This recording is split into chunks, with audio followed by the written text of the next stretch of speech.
Hello,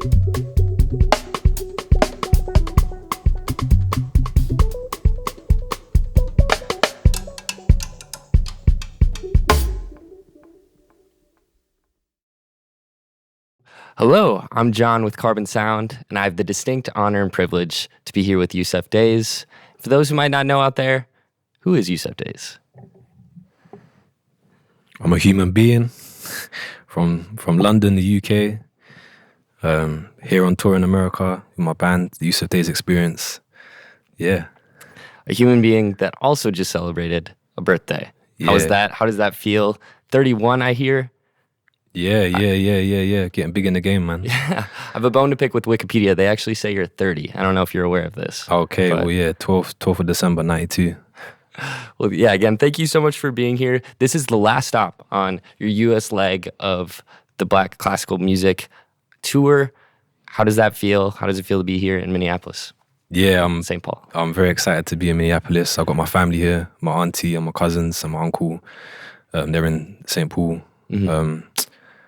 And yeah, it's a lot of history here. Yeah. You know, I'm a big fan of Prince, and you know, just to be in the city is a big vibe. Absolutely. How familiar are you with Minnesota outside of Prince? Have you been here before? Yeah, I've been here twice before. I stayed with my family. We drove to Yellowstone Park from Minnesota. Oh, wow. So this was a long time ago. This is 2004 and 2003. Wow. So yeah, I've seen the Timberwolves beat the Lakers. Yeah. Saw Kobe Bryant and Shaquille O'Neal and Kevin Garnett. So that was a good memory. McAllister University, kind of stayed around there. So yeah. Wow. I didn't know the roots were that deep because just in a little purging of Instagram, I got really excited when I saw you've been repping Minnesota since probably... Yeah. My auntie... When you started playing drums. Yeah, exactly. It's amazing. It's Yeah, amazing. man. Well, speaking of just how much travel you've done on this tour, I have to bring up, also seeing on your Instagram, just the fact that you've played in some of the most beautiful settings I think I've ever seen a drum kit laid down. We're talking in the forest in California, in the beach of the Bahamas, on solar panel rooftops. The list goes on and on. Rooftops in Istanbul. Where does that inspiration come to build your kit and play there? Just something about being in nature, being outside. Obviously, as a musician, you spend a lot of time in the studio and inside and trying to get this perfect sound. But actually, when you're in the elements, there's just a different vibe, different vibration from the drums, the wind, the air. When you're in a outside place like the forest or up in the mountains, it's just a different feeling. And I feel like we live on a beautiful planet. So I've got a daughter now. I'm trying to look to how I can do my bit to try and influence protecting what is out there, especially in somewhere like the Americas. It's a beautiful place.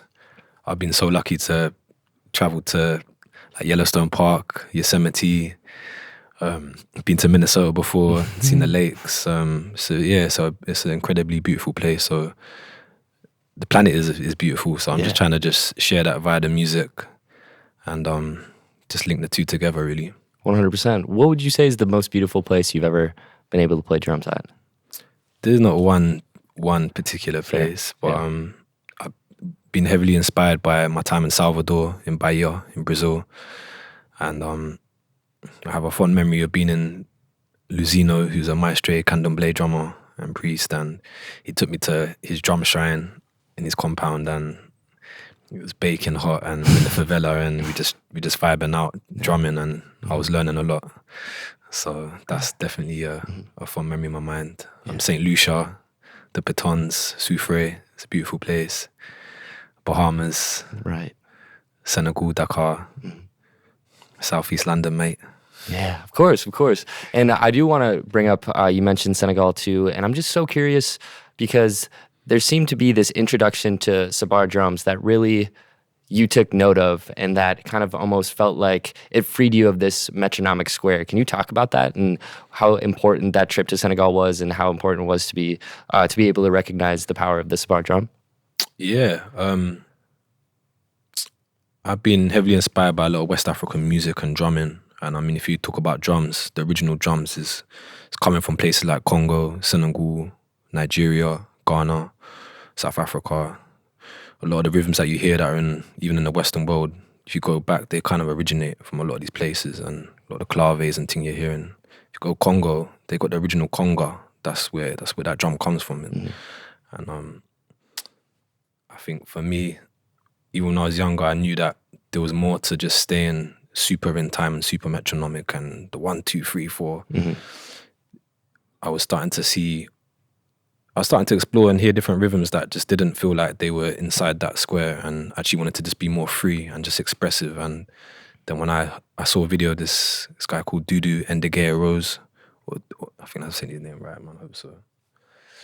And he had a clang of drummers, and he had some of his daughters in there, and they were playing the sabur drums, and it just was a different kind of language that just already opened my mind just by seeing that visually.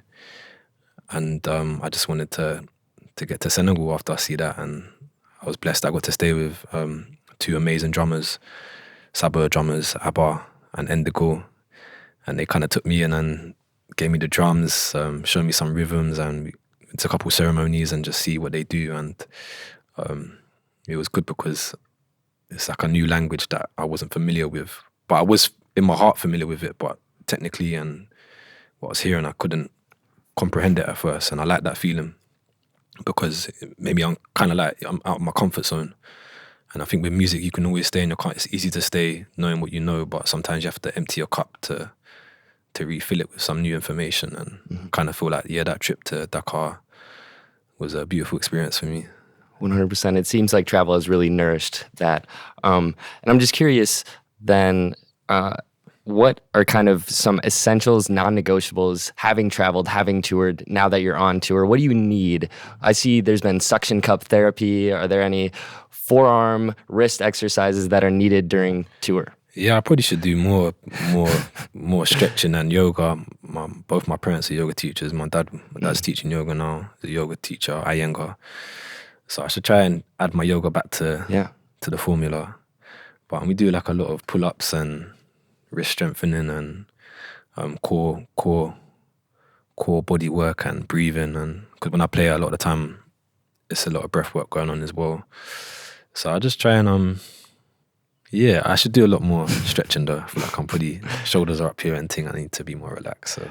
Right. And maybe and on top of that, I know probably diet's a big thing. And I know that has been a huge influence from your dad. And, just out of curiosity, I'd like to know what has been your favorite and what has been your least favorite fruit your dad has ever brought home for you. It seemed like soursop is up there as one of the top, Cocoa Pods. Soursop's been a more recent revelation for me. My dad, I've been having that all my life, but more when I went to St. Lucia and you had it fresh off the tree, and to taste that just blew my mind. Yeah. And then since we come back from St. Lucia, we've been getting a nice fresh import in, and I've been on that. That's my number one right now. That and watermelon.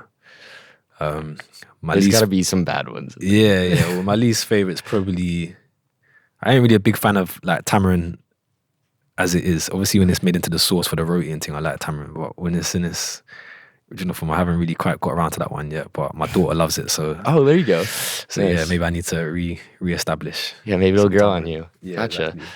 Well, right now I'm looking at your drumsticks, and one thing I found really cool about the release of your music and the release of this album was also the box set that came with this. And I was super curious, what goes into releasing a drumstick and giving that to people, knowing that is now attached to you and that could serve a future generation? What has to make the cut for a drumstick to be able to send out? This is the drumstick here. It's got the cowrie shells that are part of the artwork. That's, means quite a lot to me. It's got the title of the album, Black Classical Music, Yussef Dayes. I recently switched to using ProMark drumsticks, and they've kind of, it's been really cool because they just listen to my ideas, and the box set idea was something that I've been planning for a while, and was another way to give you the vinyl and a stick and little Afro comb and thing as part of the album. And I've got used to these sticks now, man. These are my sticks. It's crazy. They're a little bit shorter than the normal stick I use. Okay. But they're super kind of like lightweight and just allows for a bit of speed and tenacity and you know something about that. Yeah, little fast twitch muscles and things. So man, I'm really happy with how they come out. And if other drummers are gonna use the stick, then it's gonna get some of the sauce, man. Yeah. So the Sticks, the album, great ways to start to learn more about you. I think another great way to learn more about you is just through previous experiences. And so I'm curious, taking your recent sold out show at Royal Albert Hall, Yeah. how does that compare to your first experience, though, which I hear came from school, correct? Yeah. I mean, I can't tell you my exact first experience, because I was always playing with my brothers. We had people come to the house to listen to us play when I was from 4 to 5. So it's been a long journey, man. Yeah. I've been in situations where we performed in 2 people in a room, and then over the years, we've been working it. I've been involved in what I'm doing, and it's been a lifetime marathon for me, and it's everlasting. But yeah, like, I feel blessed that put in the work that now there's 5,000 people that come to watch us at one show, and I don't think it's like been a sudden that's just happened overnight. Right. It's been a long time coming. I put hours with my brothers. We've been busking on the street, touring in places where no one even knew us, and we get out there and put our name out there and put the hustle in. And I think for me, it just makes me realize it doesn't even matter how many people there are. Sometimes I get nervous if I'm just performing in front of my family at a little wedding function or something, or I take every gig, or every time I play the drums, I take it as this might be my last time I'm playing drums in my head. So I always give it my all. And but yeah, of course, even doing this tour, nearly every show has been sold out, and if it's not being sold out, there's been at least 700, 800 people there. So just give thanks, man. It's just people want to come and connect with us with what we're doing, and I'm just grateful. I'm content. I'm still striving for more of mastering the craft, but I'm very blessed that people show us love and support what we're doing, and it's evident at the shows that people are coming out and giving us vibes. So 100%. How do you keep those early busking with your brothers, those street shows? How do you keep that with you even throughout? It's just memories, isn't it? It's just things that have happened in your life. They're like ingrained in my soul, man. So like I said, it's just part of the journey. And it's even crazy. I look back at some of the moments and I'm so happy that I've lived those stories, and got to do that with my family, right? First and foremost, that's my first memories of music, and always playing my brothers and people like Miles James, even Alexander Percussion. I've known him for a long time. Roy Cashmere, I've known him since we was youths, and we're producing the music together now. So these are a lot of people I'm still working with that I've known all my life. So yeah, man, I feel like that's what I'm saying. Sometimes to just balance out, keeping your mind in check and staying cool with it, is just remembering where you come from. Yeah. And I've had a lot of people sacrifice a lot of things they're doing so I can do what I'm doing. Like my parents spent a lot of time working to provide us to do certain things. So, just highly blessed, man. 100%. And knowing how important family has been to you, how has your musical approach changed, if at all, with your daughter and being a father and fatherhood entering into this equation of music and life? Well, I'm always on the field. I've always been a field player. I'm not, that's just me. And I know the drums and the music is my key to providing. And now I've got my daughter. It's just like that's my focus, and if I can provide things that she can do and achieve via the music, then that's what I put my soul into. And just reminds me also to play the rhythms for the ladies, man. Like you got, there's certain melodies and rhythms that I feel like, it's for the girl, then, man. And I've got my daughter now, and like The Light, that was always her lullaby, and she'd sleep to that song, and then to add her vocals to it on the album was a special moment. And man. Yeah, a little bit of a nod to Stevie Wonder, Isn't She Lovely Too, which is beautiful. Yeah, exactly. Yeah, that's a big inspiration. And I think sometimes we try to over polish the recordings or get the perfect vocals, right? But sometimes you just got to use little voice memos or just little things you've recorded, and that's kind of how I approach that. Yeah, no, and I really appreciate you doing that, and you saying that too, because I know your mother makes an appearance on the last song of the track too, and I'm sure it's very important to have that in there as well. Yeah, definitely. Just to hear her voice, and she was an amazing yoga teacher, and she's an amazing human being, man. She's my angel, man. So like, just to have her on the album, even for myself, is my daughter, my family, my brothers, my dad, and just to hear a voice, I think is a bit of healing. And yeah, man, it's, you know, if I'm going to dedicate anything to, it'll be my mum. You know, so. Yeah.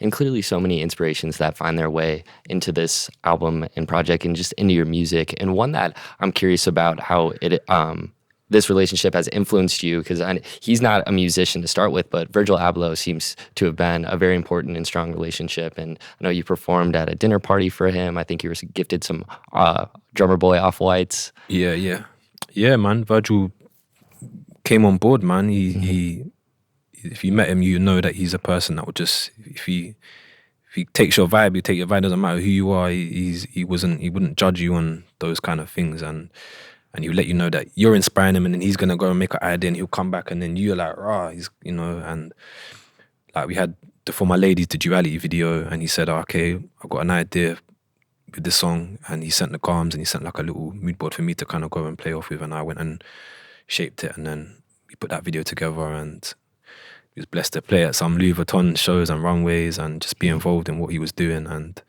it was very iconic, man. He's a very, you know, given person, and he took to what we were doing. And yeah, that was our kind of entrance into the fashion side of things. I've always had I've always liked to dress dapper and wear colours and be bold. Same way I play, I like to express that with what I'm wearing and how I'm feeling.